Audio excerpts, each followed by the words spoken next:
Hare Hare Rama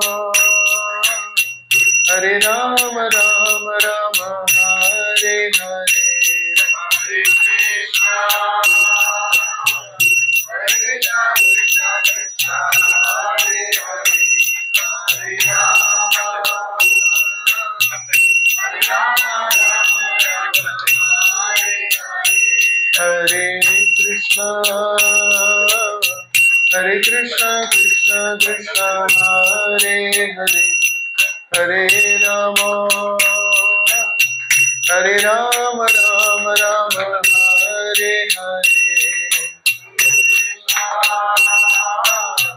Hare Krishna Krishna Krishna Hare Hare Hare Rama Hare Rama Hare Krishna Krishna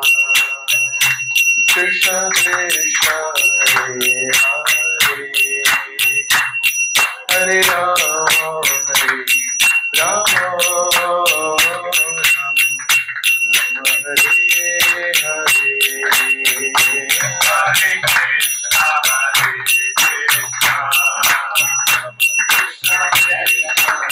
Hare Hare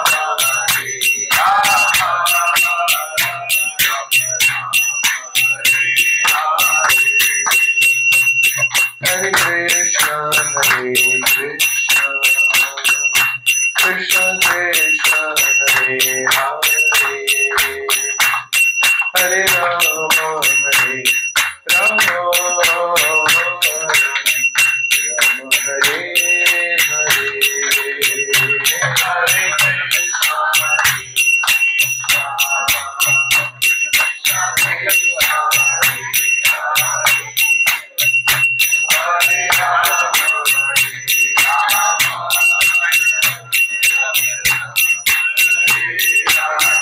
Rama Hare Hare Hare Krishna Krishna Krishna Hare Hare Hare Rama Rama Rama Hare Hare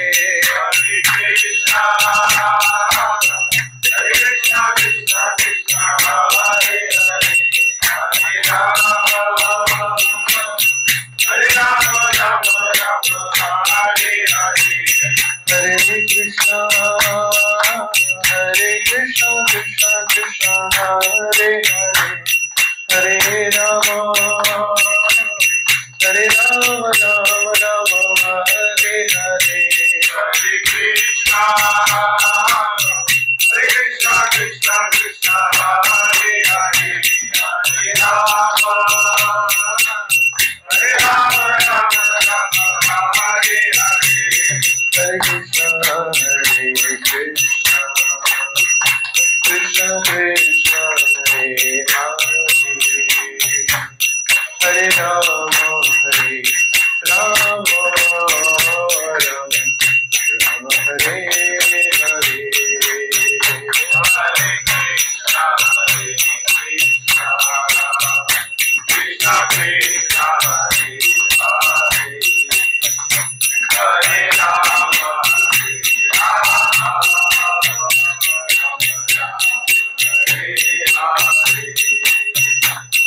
Jai Radha Govinda Radha Govinda Radha Jai Radha Govinda Radha Jai Radha Gopinath Radha Gopinath Radha Jai Radha Gopinath Radha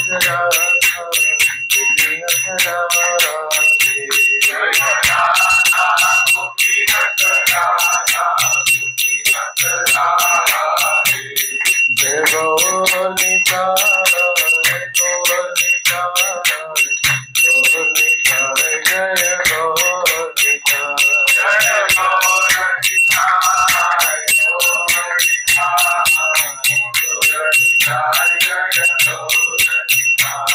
Prabhupada Prabhupada Jai Prabhupada Jai Prabhupada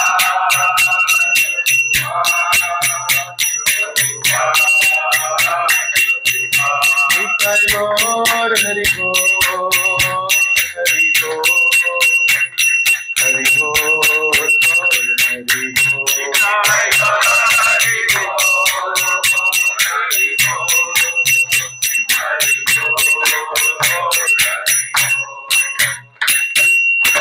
जय हरिनाम संकीर्तन की जय। ओम अज्ञानतिमिरान्धस्य ज्ञानाञ्जनशलाकया चक्षुरुन्मीलितं येन तस्मै श्रीगुरवे नमः। श्रीचैतन्य मनोभीष्टं स्थापितं येन भूतले स्वयं रूप कदा मह्यं ददाति स्वपदान्तिकम्।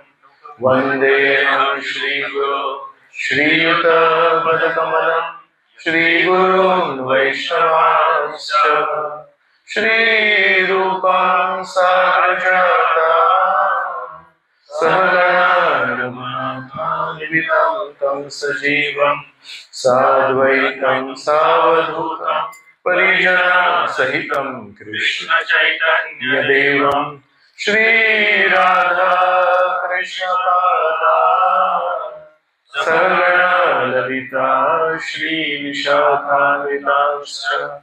हे कृष्ण करुणा सिन्धो दीनबन्धो जगत्पते गोपेश गोपिकान्त राधाकान्त नमोऽस्तुते। तप्तकाञ्चन गौराङ्गी राधे वृन्दावनेश्वरी वृषभानुसुते देवी प्रणमामि हरिप्रिये।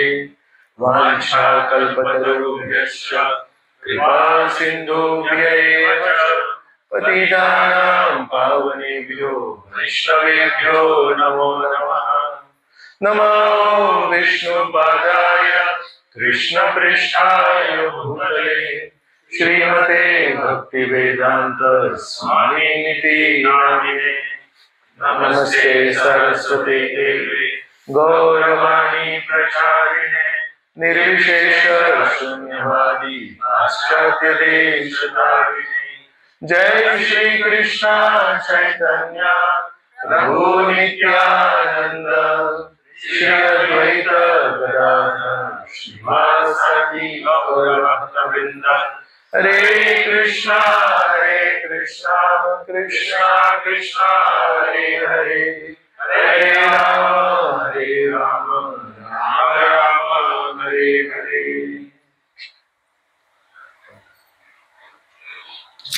हरे कृष्ण। सर्वांचं खूप खूप स्वागत। आज सकाळी आपण दामोदर मंदिर आणि विनोदीलाल मंदिराबद्दल चर्चा केली आणि त्याच्यानंतर आज आपण आता गोपीनाथ मंदिराबद्दल चर्चा करूया। तो श्री चैतन्य महाप्रभू आणि श्री नित्यानंद प्रभू या जगातून निघून गेल्यानंतर गौडीय वैष्णव संप्रदाय याचे मुख्य मार्गदर्शन करण्याची जी सेवा आहे ती आली श्री नित्यानंद प्रभूंच्या पत्नी जानवा देवी यांच्यावर। जानवा देवी त्यावेळेस खूप म्हाताऱ्या होत्या, पण त्यावेळेस श्रील नरोत्तम दास ठाकूर, श्री श्यामानंद पंडित आणि श्रीनिवास आचार्य यांनी एकत्र येऊन अशी कल्पना केली की आपण श्री चैतन्य महाप्रभू जे आपल्याला सोडून गेलेत तर त्यांच्या स्मृतीमध्ये गौर पौर्णिमा महोत्सव साजरी करायला पाहिजे। त्या क्षणापर्यंत गौर पौर्णिमा साजरी नव्हती होत, जन्माष्टमी साजरी होत होती, रामनवमी साजरी होत होती। तर नरोत्तमदास ठाकूरांनी अशी स्वतःमध्ये एक विचार मांडला की श्री चैतन्य महाप्रभू हे युग अवतार आहे, तर श्री चैतन्य महाप्रभूंची गौर पौर्णिमा आपण का नाही साजरी करते म्हणून। तर पहिल्यांदा या तिघांनी मिळून खेतुरी ग्राम खेतुरी ग्राम इथे पहिला गौर पौर्णिमा उत्सव साजरी केला आणि त्या पहिल्या गौर पौर्णिमा उत्सवासाठी त्यांनी जानवा देवीला विनंती केली की आम्ही कसं ऑर्गनाईज करायचं, कसं काय करायचं, तुम्ही मार्गदर्शन करा। तर तेव्हा त्यांनी सांगितलं की प्रत्येक वैष्णवाला आपल्याला इथे बोलवायचं आहे। श्री चैतन्य महाप्रभूंना हृदयामध्ये स्वीकारणाऱ्या प्रत्येक वैष्णवाला आपण इथे बोलवूया आणि आपण त्यांच्या उपस्थितीमध्ये ही गौर पौर्णिमा साजरी करूया। तर नरोत्तमदास ठाकूर मी म्हणालो तो राजघराण्यातले होते, पण त्यांनी तर नंतर मग सगळं सोडलं। तर त्यांचे एक चुलत भाऊ होते, त्यांचं नाव होतं संतोष कुमार दत्त म्हणून. ते संतोष कुमार दत्त ते पण राजघराण्यातले, त्यांच्याकडे पैसे होते. तर संतोष कुमार दत्त आणि नरोत्तमदास ठाकूर यांचे चांगले संबंध होते. त्यांना एक विश्वास होता की नरोत्तमदास ठाकूर जर म्हणतायत काही तर आपण तो खर्च करायला पाहिजे. तर त्यांनी संतोष कुमार यांना सांगितलं की आपल्याला काय करायचं माहितीये, प्रत्येक वैष्णवाचा आधी पत्ता लिहून काढायचा की ते कुठल्या गावात राहतात, कुठे राहतात. आणि प्रत्येक वैष्णवासाठी नरोत्तमदास ठाकूर यांनी स्वतः हस्तलिखित एक पर्सनल इन्व्हिटेशन लेटर, निमंत्रण पत्र लिहिलं. तर त्या समोर त्या वैष्णवाचं नाव होतं आणि ते वैष्णव कसे होते, त्या वैष्णवांना काय आवडायचं. कोणाला श्री चैतन्य महाप्रभूंचं कीर्तन आवडायचं, कोणाला श्री चैतन्य महाप्रभूंचं तत्वज्ञान आवडायचं, कोणाला श्री चैतन्य महाप्रभूंची वागणूक आवडायची.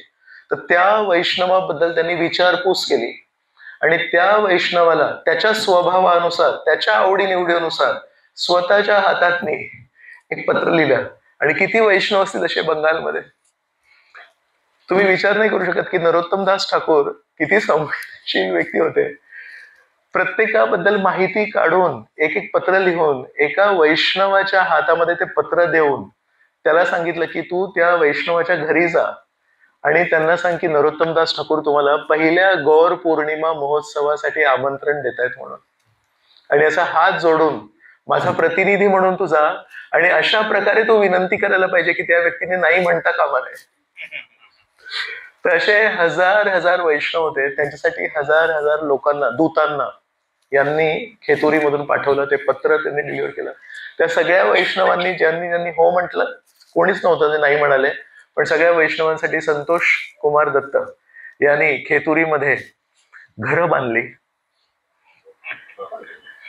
की 2-3 दिवस जेव्हा येतील ते राहण्यासाठी, तेव्हा त्यांच्यासाठी राहण्यासाठी योग्य त्यांच्या स्तरानुसार, वयानुसार योग्य घरं वगैरे बांधली.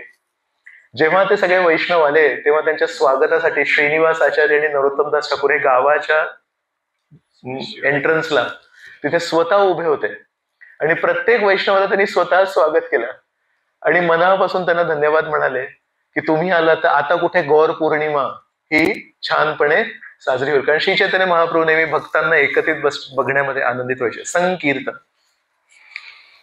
मग त्यांना प्रत्येक घरी घेऊन गेले आणि त्या प्रत्येक घरामध्ये त्यांना एक असिस्टंट होता जो त्यांच्यासाठी स्वयंपाक करेल. कोणाचं वय जास्ती असतं तर त्यांना काही काही गोष्टी चालत नाहीत, कोणाचं वय कमी असतं त्यांना काही काही गोष्टी लागतात. तर त्यांच्या आवडीनिवडी अनुसार त्यांच्यासाठी स्वयंपाक करून देण्यासाठी सगळी अरेंजमेंट, आणि तो असिस्टंट जो आहे तो दिवसभर त्यांच्यासोबत असेल, त्यांची काही मदत, आजार, औषध जे काही असेल ते. अशा प्रकारे सगळ्या वैष्णवांना आधी नरोत्तमदास ठाकूर, श्रीनिवासाचार्य, श्यामानंद पंडित यांनी पूर्णपणे प्रसन्न केलं. आणि मग त्या गौर पौर्णिमे तिथीच्या दिवशी या सगळ्या वैष्णवांना सोबत घेतलं आणि नरोत्तमदास ठाकूरांनी संकीर्तन सुरू केलं. तर त्यांची एक विशिष्ट, एक स्वतःची एक शैली होती नरोत्तमदास ठाकूरांची. तर आजही बंगालमध्ये ती एक वेगळी एक स्टाईल आहे संकीर्तन करायची. तर नरोत्तमदास ठाकूरांनी संकीर्तन सुरू केलं आणि ते कीर्तन इतकं रंगलं आणि सगळे वैष्णव ऑलरेडी भारावून गेले होते नरोत्तमदास ठाकूराच्या संवेदनशीलतेने. आणि त्या संकीर्तनामध्ये सगळ्या वैष्णवांच्या देखत, सगळ्यांच्या डोळ्यांच्या समोर श्री चैतन्य महाप्रभू जे हे जग सोडून गेले होते ते पुन्हा अवतरले आणि सगळ्यांनी श्री चैतन्य महाप्रभूंना बघितलं. सगळ्यांनी श्री नित्यानंद प्रभूंना बघितलं, सगळ्यांनी अद्वैत आचार्यांना बघितलं. पंचतत्व जे सोडून गेले होते ते पूर्ण पंचतत्व त्या कीर्तनामध्ये उपस्थित झाले आणि त्यांनी कीर्तन मध्ये भाग घेतला. तर ऑलरेडी सगळे वैष्णव नाचत होते, ऑलरेडी सर्व वैष्णव कीर्तन करत, त्याच्यामध्ये पंचतत्व जेव्हा आले तर सगळ्यांना किती आनंद झाला असेल आणि त्या आनंदामध्ये मग पुन्हा सगळेजण नाचू लागले. तर असा हा पहिला गौर पौर्णिमा महोत्सव संपन्न झाला खेतुरी ग्राम इथे. आणि त्या सर्वांचं नियोजन, जी सगळी जी कल्पना होती ती जानवा माता यांनी दिली होती. ते जानवा मातांनी जेव्हा खेतुरी ग्राम उत्सव साजरी केला त्यानंतर त्यांच्या मनात अशी इच्छा झाली की आपण वृंदावन मध्ये थोडं जाऊन बघायला पाहिजे. रूप गोस्वामी सर ते तिकडेच आहेत, त्यांना मोहिमेवर पाठवलंय, तुम्ही मिशन, आणि हे सगळे लोक इथे संघ करतायत. तर जानवा माता आईच्या भावनेत होती. तर जानवा माताला वाटलं हे रूप सनातन आहेत, रघुनाथ भट्ट, जीव गोस्वामी, लोकनाथ गोस्वामी, भूगर्भ गोस्वामी, ते तिकडे आहेत बिचारे, तर त्यांची पण तर काळजी घ्यायला पाहिजे. तर म्हणून आईच्या भावनेने जानवा माता म्हातारे असतानाही खेतुरी ग्राम हे सगळं झाल्यानंतर स्वतः प्रवास करून वृंदावन पर्यंत गेल्या आणि मातृत्वाच्या भावनेने प्रत्येक मंदिरात गेल्या. गोविंद मंदिरात गेले, मदन मोहन मंदिरात गेले, राधारमण मंदिरात गेले, विनोद मंदिर तिकडे गोकुलानंद मंदिरात होते विनोदजी, त्यांच्या मंदिरात गेले आणि सगळ्या गोपीनाथ सगळ्या मंदिरात गेले आणि सगळ्या भगवंतांसाठी स्वतः रोज आळीपाळीने स्वयंपाक करायचे आणि सगळ्या भगवंतांसाठी स्वतःचे पैसे खर्च करून दागिने घेऊन गेले होते बंगालवरून तिथपर्यंत आणि सगळ्या डीटीज साठी सगळ्या भगवंतांसाठी रेशमी वस्त्र घेऊन गेले आणि प्रत्येक मंदिरात जेव्हा जायचे तेव्हा भगवंतांना राधाकृष्णांना ते वस्त्र भेट द्यायचे, ते दागिने भेट द्यायचे, त्यांच्यासाठी स्वयंपाक करायचे. असा रोज त्यांची दिनचर्या होती म्हातारपणे. आणि या अशा परिस्थितीमध्ये एकदा गोपीनाथ मंदिरात गेले तर गोपीनाथ मंदिरामध्ये गोपीनाथजींच्या शेजारी राधाराणी होते मूर्ती. तर गोपीनाथ कसे मिळाले त्याच्याबद्दल मी बोललोच नाहीये ना, ते पण सांगतो आज. आता ही कथा जी सुरू केली ती सांगतो. तर त्यांनी राधाराणींची मूर्ती बघितली तर त्यांच्या दृष्टीने राधाराणींची मूर्ती ही त्यांना खूप लहान वाटली. म्हणाले गोपीनाथ इतके छान मोठे आहेत आणि राधाराणी खूप छोटे आहेत. आणि हा विचार आला त्यांच्या मनामध्ये, पण लगेच स्वतःला त्यांनी आवरले आणि म्हणाले जर राधा कृष्ण हे शेजारी एकमेकांच्या उभे आहेत मग मी कोण होते त्यांच्याबद्दल असं बोलायला की हे छोटे दिसत आहेत म्हणून. तसं त्यांनी स्वतःला आवरलं. 2 मिनिटात आरती सुरू झाली आणि ती आरती झाल्यानंतर जीव गोस्वामींनी त्यांच्यासाठी जे अकोमोडेशन ठेवलं होतं तिथे ते निघून गेले आणि मग आराम केला. त्या दिवशी स्वप्नामध्ये गोपीनाथजी आले त्यांच्या आणि म्हणाले आज तुम्ही जो विचार मांडला होता तो ऍक्च्युली माझाच विचार आहे. मला पण असं खूप दिवसांपासून वाटतंय की माझी हाईट जास्ती आहे आणि राधाराणीची हाईट खूप कमी आहे, तर माझ्या हाईट सारखी मिळती जुळती राधाराणी पाहिजे मला म्हणून. आणि मग त्यांनी बोलल्यानंतर ते जे छोटे राधाराणी होते ते छोटे राधाराणी पण तिथेच बाजूला उभे होते. ते पण बोलले की माझे स्वामी गोपीनाथ जे बोलले ती माझी पण इच्छा आहे आणि आता तुम्ही काहीतरी करायला पाहिजे, कारण तुम्हाला त्या मनात विचार आला तर तुम्ही ती सेवा करायला पाहिजे म्हणून. तर जानवा माताला वाटलं चला काही चुकलं नाही आपलं म्हणून. मग जानवा माता लगेच गोपीनाथजींची इच्छा पूर्ण करण्यासाठी तिथून बंगालपर्यंत परत मागे आले.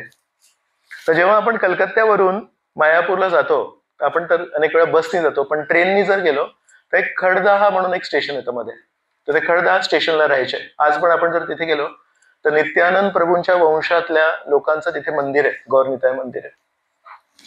तर तिकडे गेले आणि त्यांनी सगळ्यात चांगला मूर्तिकार कोण आहे तो शोधून काढला. तर त्याचं नाव होतं नयन म्हणून. तर त्या नयन मूर्तिकाराला त्यांनी सांगितलं मी जशी सांगते तशी मूर्ती बनव. तर डोळे कसे पाहिजेत, गाल कसे पाहिजेत, ओठ कसे पाहिजेत ते सगळं स्वतः जानवा मातांनी सांगितलं आणि गोपीनाथजींच्या हाईटच्या अनुसार त्यांनी एक राधाराणीची मूर्ती तयार केली. आज सकाळी आपण नित्यानंद प्रभूंच्या संगींबद्दल बोलत होतो. आज सकाळी कोणाबद्दल बोललो, त्यांचे एक नित्य संगी, त्याचं नाव होतं मिनिकेतन रामदास.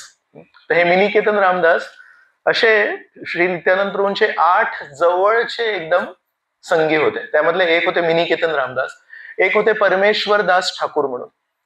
तर जानवा मातांनी जेव्हा ही पूर्ण मूर्ती बनली तेव्हा मग परमेश्वर दास ठाकूरांना विनंती केली की आता ही मूर्ती तुम्हाला घेऊन जायची आहे वृंदावनाला, मला कदाचित तो प्रवास जमणार नाही. मग त्यांनी एक बोट तयार केली. का तर वृंदावन यमुने नदीच्या काठावर आहे. यमुना नदी मग प्रयाग पर्यंत जाते. प्रयाग मध्ये मग गंगा, यमुना आणि सरस्वती एकत्र होतात आणि त्याच्यानंतर जी वाहते त्याला गंगाच म्हणतात, पण त्याच्यामध्ये ते तिन्ही नद्या आहेत. तर यांनी काय केलं, तीच गंगा बंगालमध्ये वाहते. तर त्यांनी खडदहाला ती बोट तयार केली. त्या बोटीमध्ये एक असा छान कमरा तयार केला. त्या कमऱ्यामध्ये एक बेड तयार केला. त्या बेडवर त्या राधाराणीला ठेवलं आणि परमेश्वर दास ठाकूराच्या हातामध्ये त्यांनी 700 सोन्याचे नाणे दिले आणि म्हणाले आता तुम्हाला या राधाराणीला वृंदावनला घेऊन जायचं. कसं घेऊन जातील, बोटीच्या मार्गाने कसं जातील, उलट्या प्रवाहाने. ती नदी अशी वाहते तर उलट्या प्रवाहाने घेऊन जातील. तर सोपं नाही ते, पण त्यांनी जानवा मातांनी सांगितलं की आता हाच रस्ता दिसतो, एवढी मोठी ती मूर्ती वजनी घेऊन जायची. तर 700 नाणे सोन्याचे आणि पुन्हा एकदा प्रत्येक आता गोविंदजींसाठी, मदन मोहनसाठी, राधारमण, आता विनोदीलाल यांच्यासाठी सगळ्यांसाठी परत वस्त्र दिले, परत दागिने दिले आणि म्हणाले आता सांभाळून घेऊन जा. मग ती बोट निघाली तिथून. मग पहिले थांबली नवद्वीपला थांबली. नवद्वीपमध्ये काही भक्तांनी त्या राधाराणीचं दर्शन केलं. आणि तेव्हापर्यंत जानवा माताने एक पत्र लिहिलं होतं की कटवा जी जागा आहे जिथे श्री चैतन्य महाप्रभूंनी संन्यास घेतला, तिथे काही भक्त राहायचे. तर तिथल्या भक्तांना पण विनंती केली की तुम्ही पण, आता ती बोट येईल तर तुम्ही पण दर्शन वगैरे घ्या म्हणून. तर परमेश्वरदास ठाकूरांनी ती बोट कटव्याला थांबवली. कटव्याचे जे भक्त होते तिथे खूप भक्त राहत होते, त्या भक्तांनी एक एक भक्त बोटीत यायचा, दर्शन करायचा आणि स्वतःकडून पण काहीतरी दान द्यायचा की ह्या सगळ्या भेटी आता राधाराणी घेऊन जातील म्हणून. अशा प्रकारे सगळ्या भक्तांनी राधाराणीचं दर्शन केलं, सगळ्यांनी आपापल्याकडून भेट दिली आणि मग ती राधाराणी त्या बोटीवर बसून उलट प्रवाहाने वृंदावनापर्यंत आली आणि ती मग श्रीकृष्णांच्या गोपीनाथजींच्या शेजारी उभी राहिली. तर राधाराणी जेव्हा मंदिरात असते तेव्हा गोपीनाथजींच्या कुठल्या बाजूला उभी राहते राधाराणी? बघा, गोपीनाथजींच्या लेफ्ट साईडला, डाव्या बाजूला. तर तेव्हा ती छोटी राधाराणी होती ती डाव्या बाजूला होती. तर मग हे योग्य साईजचे जेव्हा राधाराणी आले तेव्हा ते गोपीनाथजींच्या डाव्या बाजूला उभे राहिले. मग ती आधीची लहानशी राधाराणी होती त्याचं काय झालं, मग तिला उजव्या बाजूला ठेवलं. अशा प्रकारे जानवा मातांच्या द्वारे गोपीनाथजींना त्यांच्या साईजची राधाराणी मिळाली. तर आज ज्यांनी ज्यांनी गोपीनाथजींचं दर्शन घेतलं त्यांनी जर तो फोटो उघडून बघितला तर गोपीनाथजी आहेत. मग आपण जेव्हा दर्शन घेतो तेव्हा आपल्या उजव्या बाजूला म्हणजे गोपीनाथजींच्या डाव्या बाजूला एक त्यांच्या साईजच्या मोठ्या राधाराणी आहेत, बघा उघडून फोटो. आणि आपल्या डाव्या बाजूला गोपीनाथजींच्या उजव्या बाजूला पण एक मूर्ती होती, ती लहान मूर्ती होती. तर ती ते जुने राधाराणी आहेत.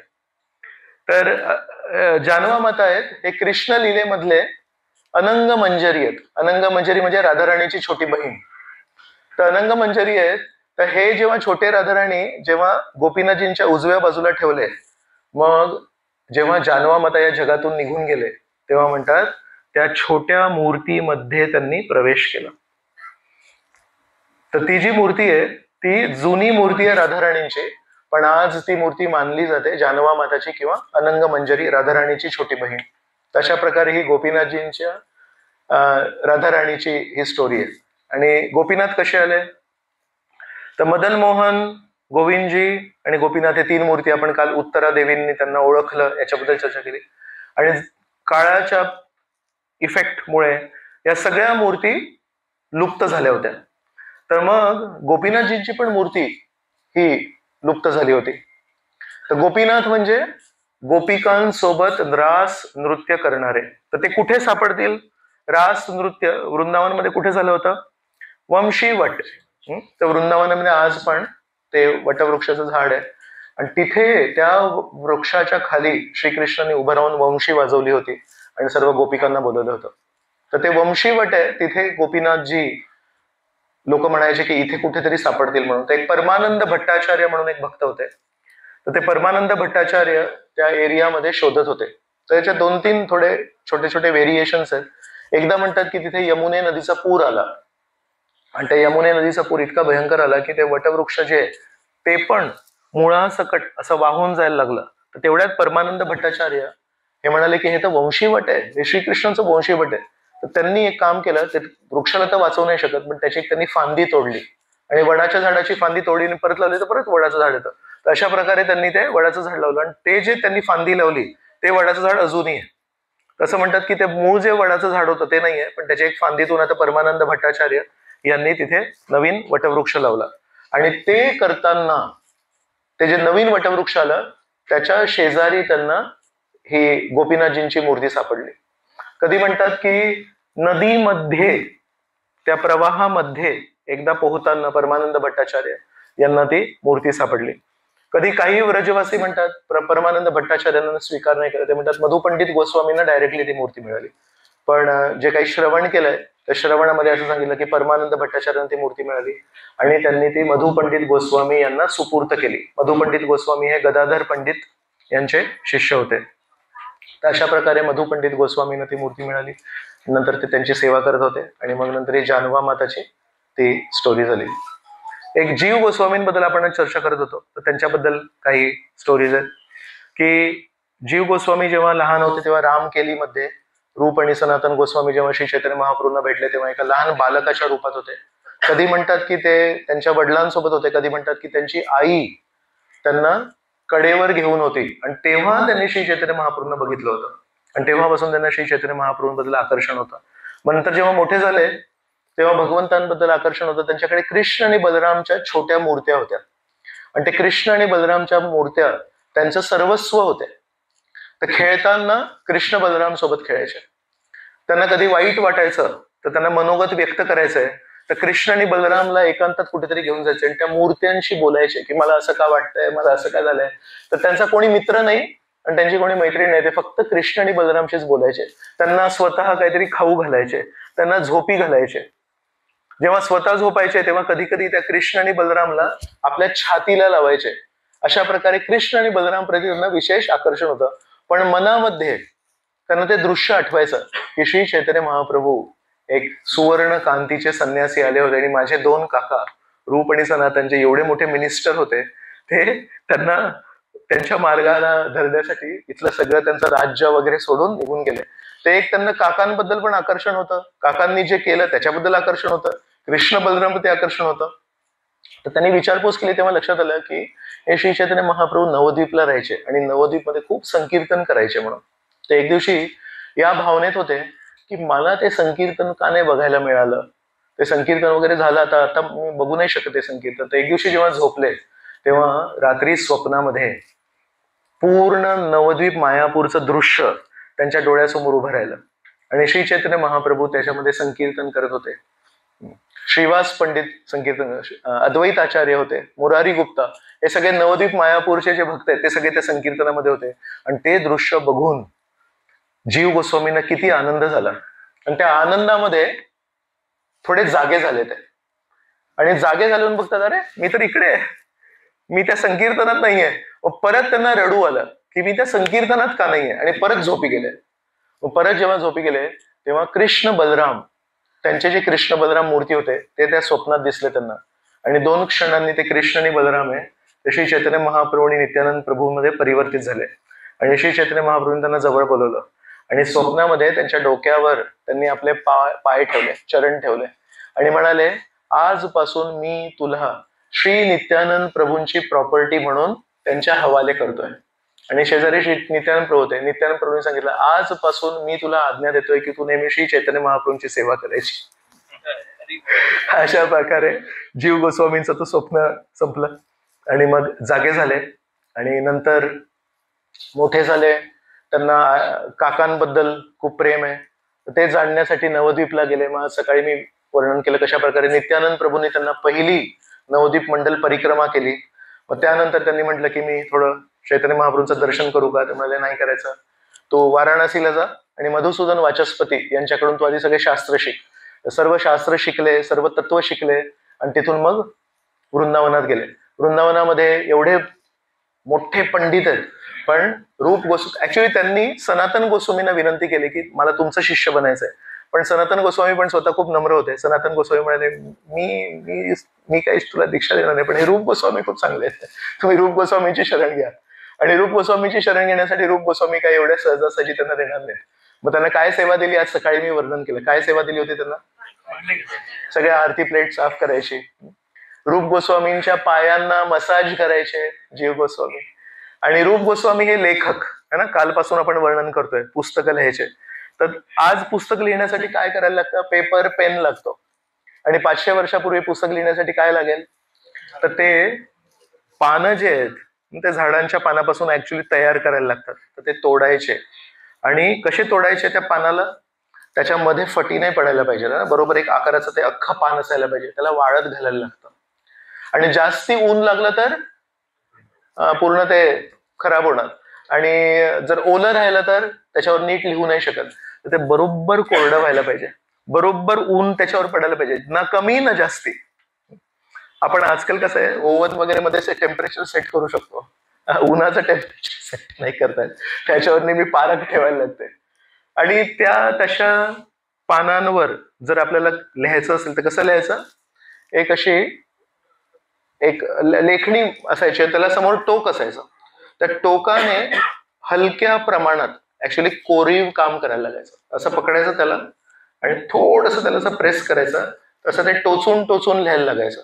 आणि ते टोचून लिहिल्यानंतर नैसर्गिक झाड असतात त्याची शाई मिळते, तर ती पावडर घ्यायची. बेसिकली त्या झाडाच्या त्या पानांचा रस बनवायचा, त्या रसाला उकळायचं, मग त्याचा तो काढा बनणार असा घट्ट, आणि त्या काढ्याला अशा ओपन मध्ये वाळत घालायचं. मग काही दिवसांनी त्याची पावडर बनेल. ती पावडर घ्यायची आणि ज्याच्यावर ते कोरीव काम केलंय त्याच्यामध्ये ती पावडर अशी टाकायची, पुसायची, आणि कापडाने अशी पुसली की जिथे जिथे ते कोरलंय तिथे ती पावडर जाऊन बसणार. अशा प्रकारे ग्रंथलेखन रूप गोस्वामी करायचे. तर लेखणी तयार करायची. ती टोक आहे, टोक जर खराब झालं, बोथट झालं, तर मग सगळं खराब होणार. तर ती बरोबर तेवढे शार्प पाहिजे ते.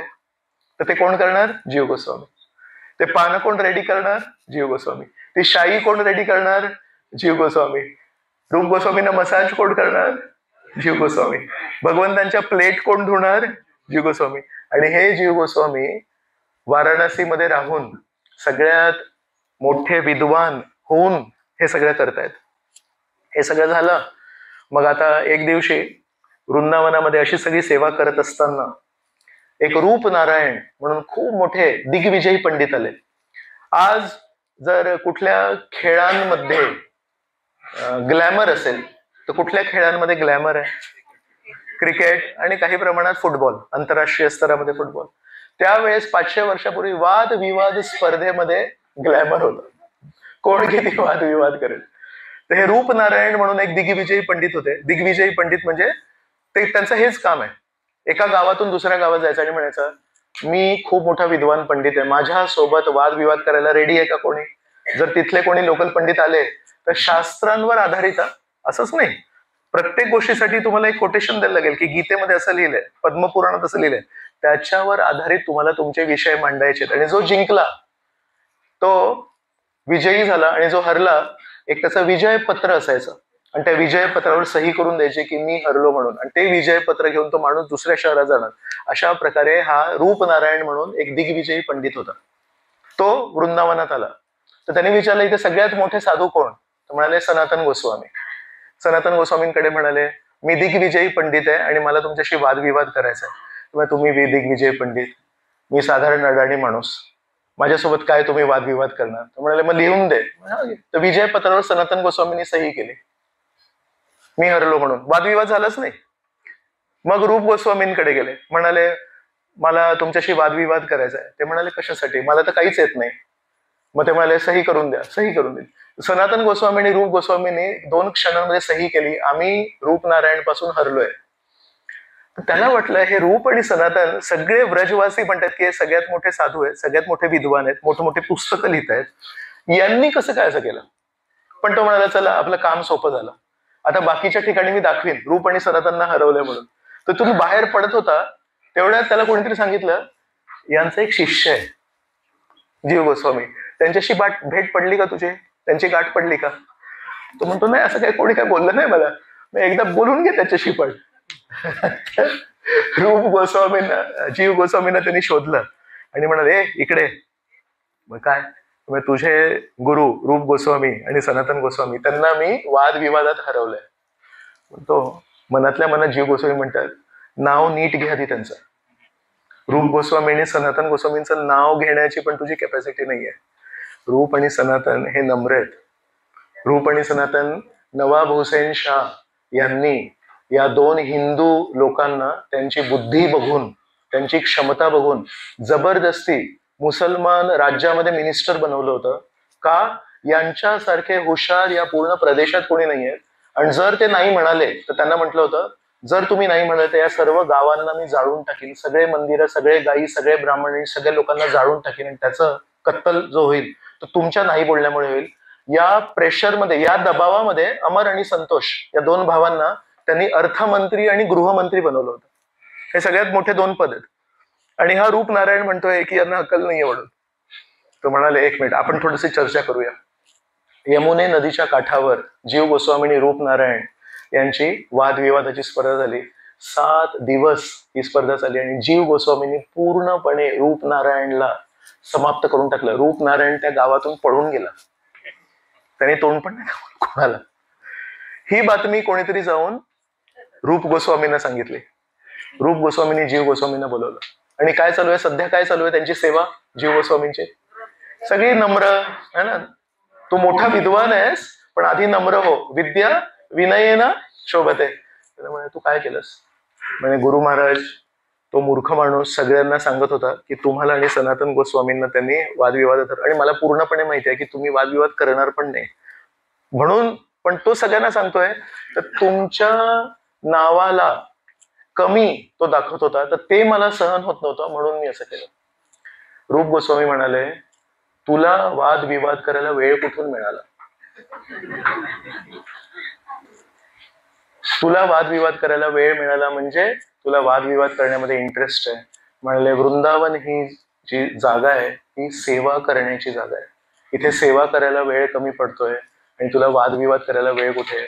ज्याला वादविवाद करायचा आहे त्याला वृंदावनामध्ये स्थान नाहीये, तो वृंदावनाच्या बाहेर जा.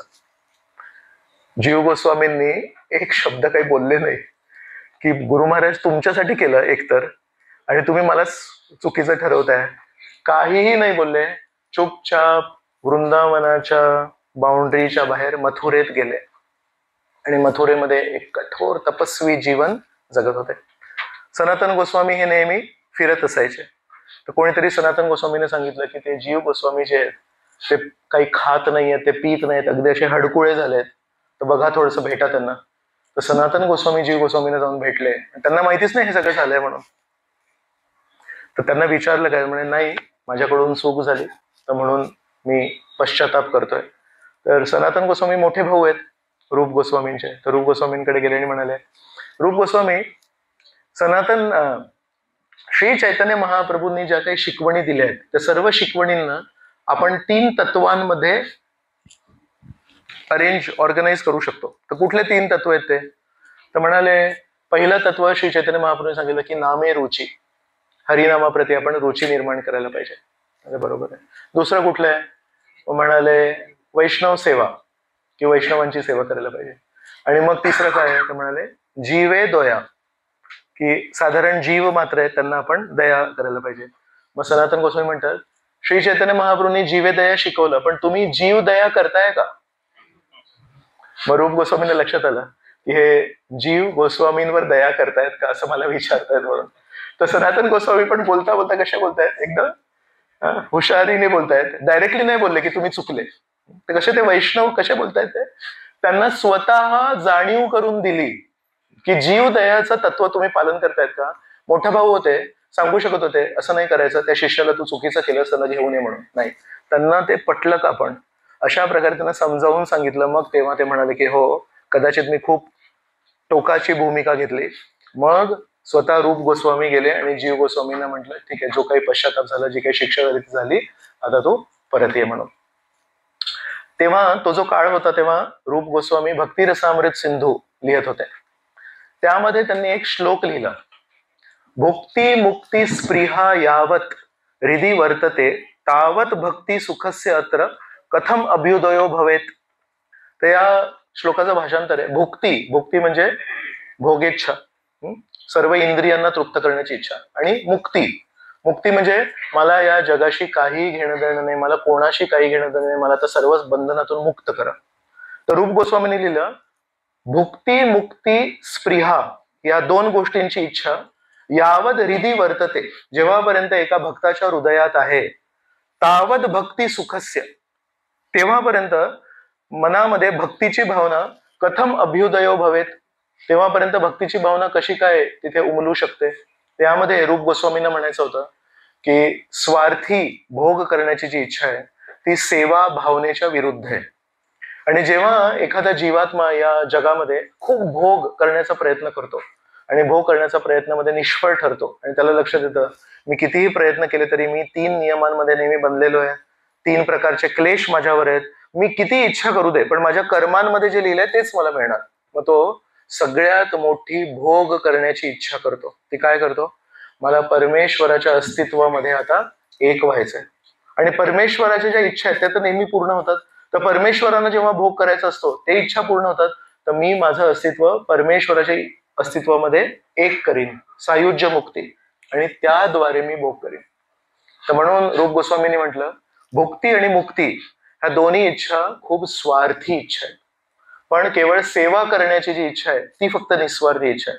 तर जेव्हापर्यंत हृदयामध्ये भुक्ती किंवा मुक्ती असेल तेव्हापर्यंत भक्ती भावना ही कधी वाढणार नाही. आणि त्यासाठी त्यांनी काय म्हटलं, त्या इच्छेला त्यांनी म्हटलं पिशाची.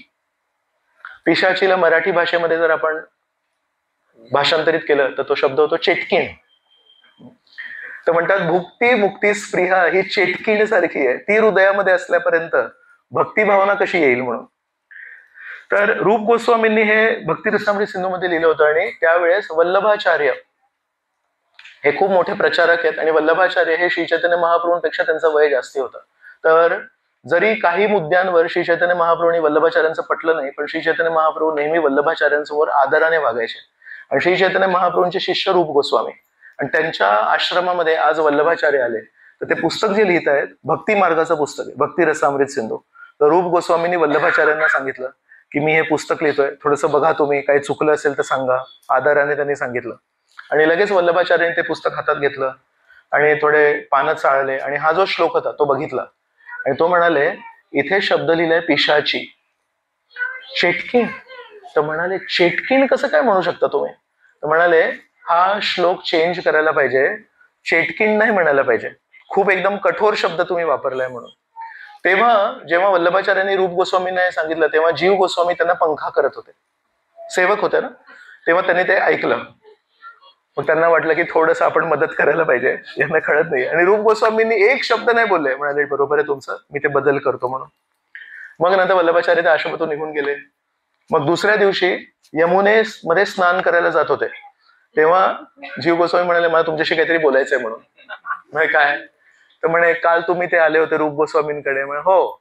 मग तेव्हा तुम्ही ते म्हणाले काय प्रॉब्लेम आहे त्याच्यामध्ये? तर ते म्हणाले अरे या जगामध्ये भुक्तीची जी इच्छा आहे ती तर स्वार्थी इच्छा आहे, पण मोठमोठे ऋषी मुनी सगळ्या या संसाराचा त्याग करून मुक्तीच्या प्राप्तीसाठी वैराग्य स्वीकार करतात, हिमालयामध्ये जातात, ते गंगेचं थंड पाणी पितात, कंदमूळ खातात. आणि एवढी किती वंदनीय परिस्थिती आहे ती एवढी त्यागाची, आणि त्याला तुझ्या गुरूंनी पिशाची म्हटलंय. तर हे कसं बरोबर नाही वाटत.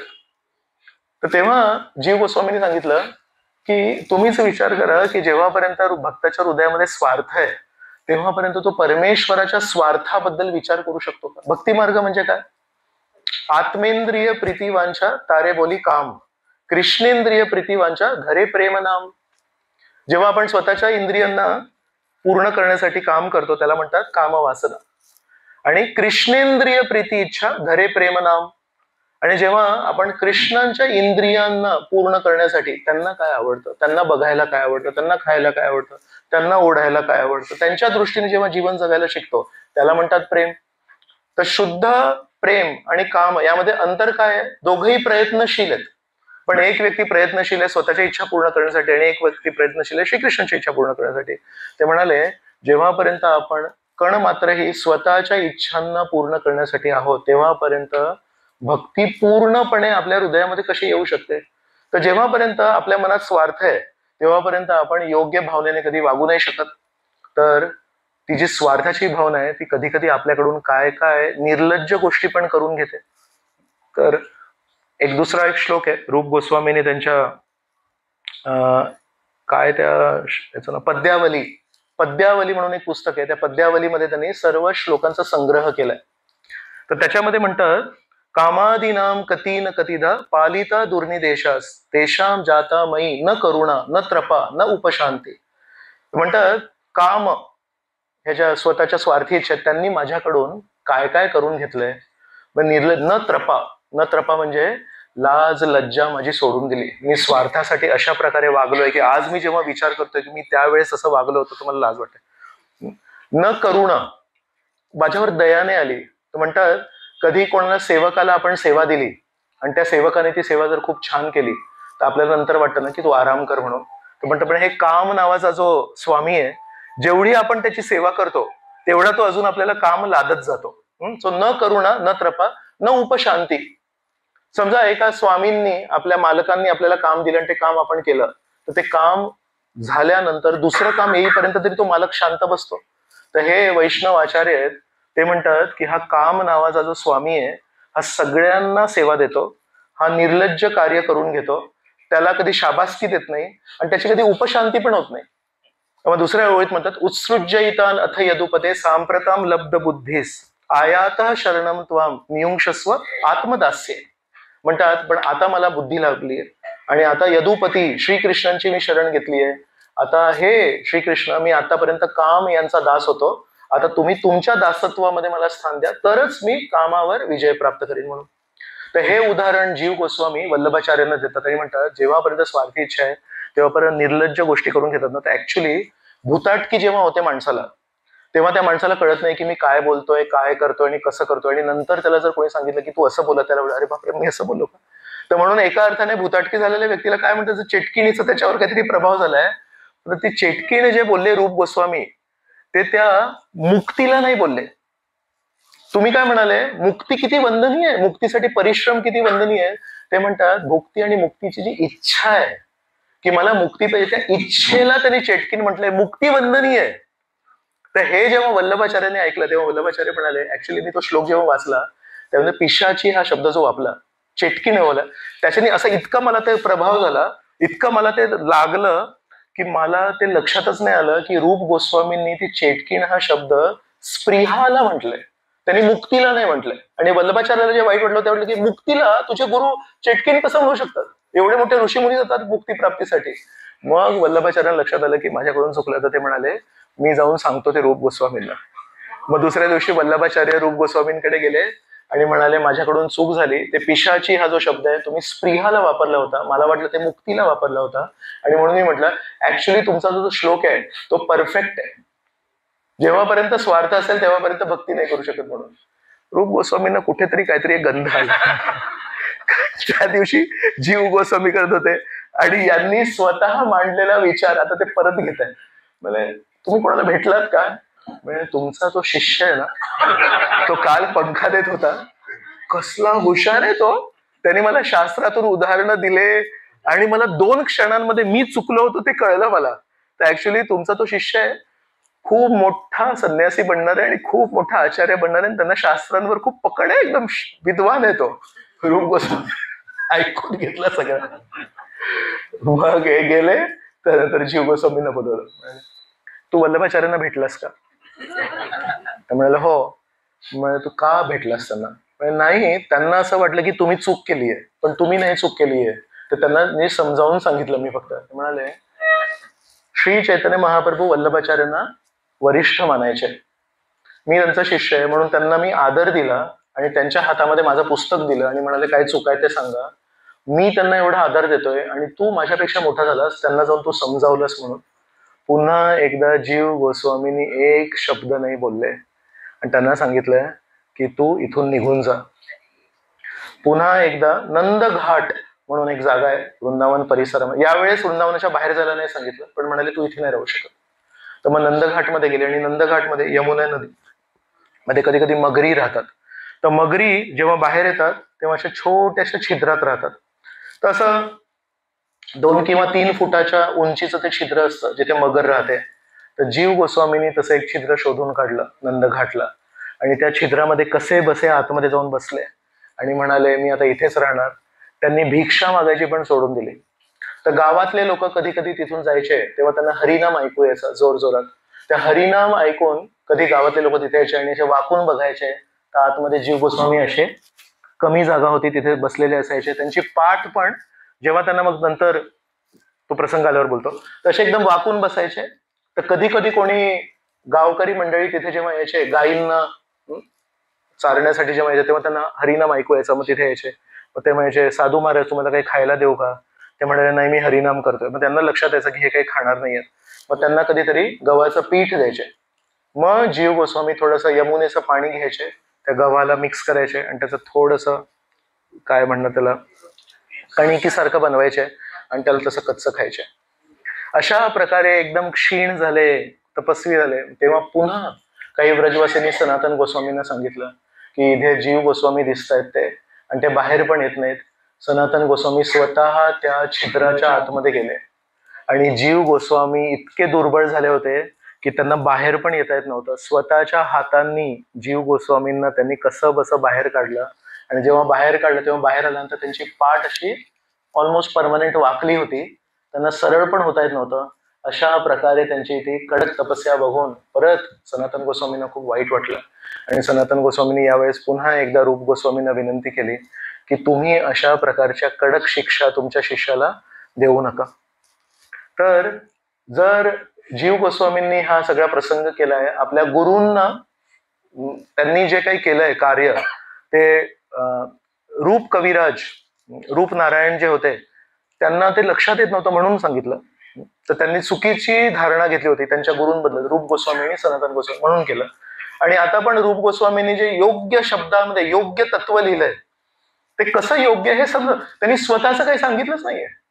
त्यांनी असं नाही सांगितलं की माझ्याद्वारे असं आहे. ते म्हणतात रूप गोस्वामींनी जे लिहिले ते बरोबर कसं ते सांगितलं.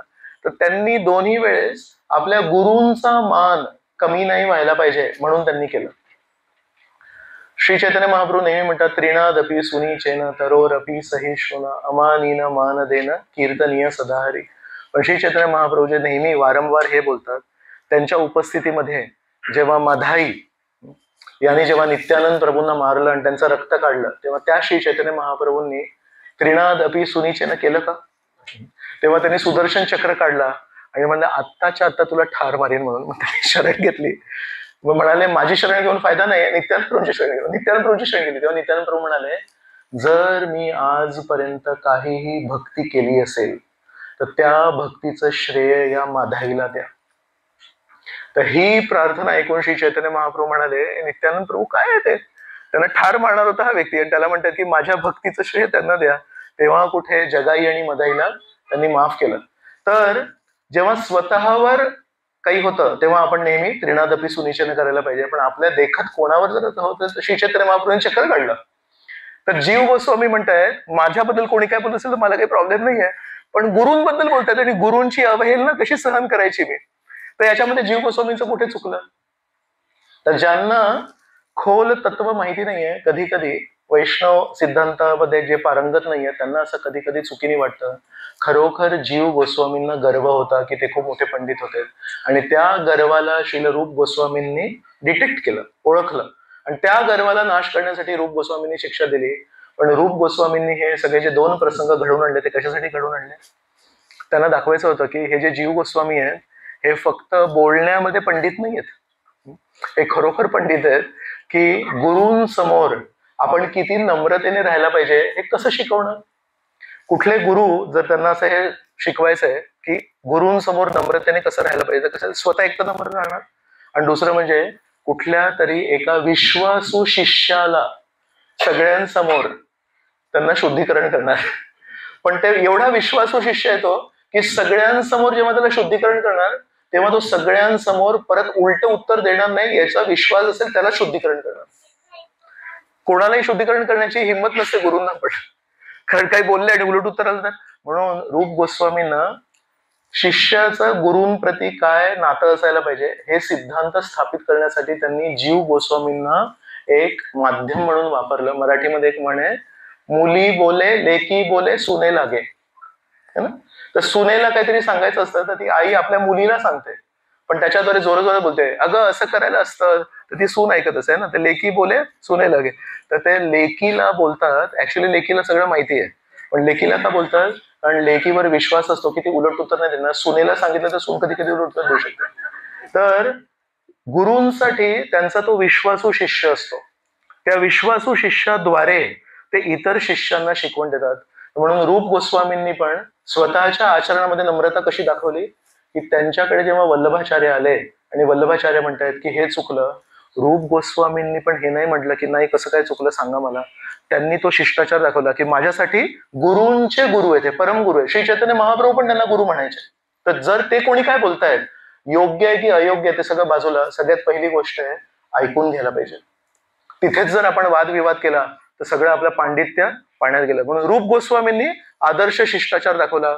वल्लभाचार्यांसमोर एक शब्द नाही बोलले आणि म्हणाले बरोबर आहे तुमचं म्हणणं, मी तो श्लोक बदलतो.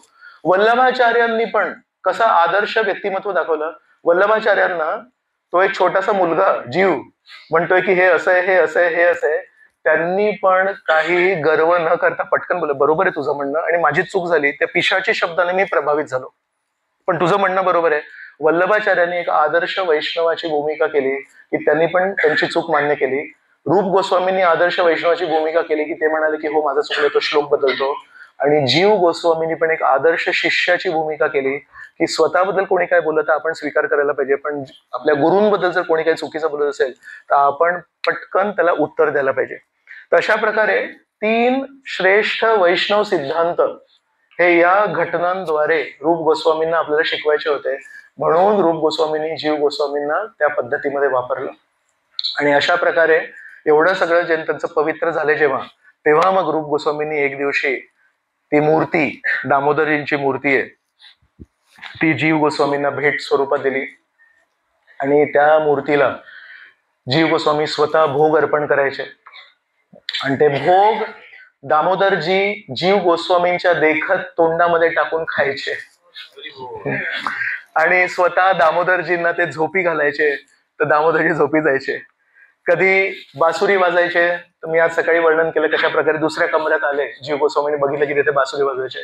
कधी कधी तिथे नृत्य करायचे, तर ते पण जीव गोस्वामींनी बघितलं. अशा प्रकारे त्या जीव गोस्वामींनी नंतर मग या दामोदरजींची सेवा केली.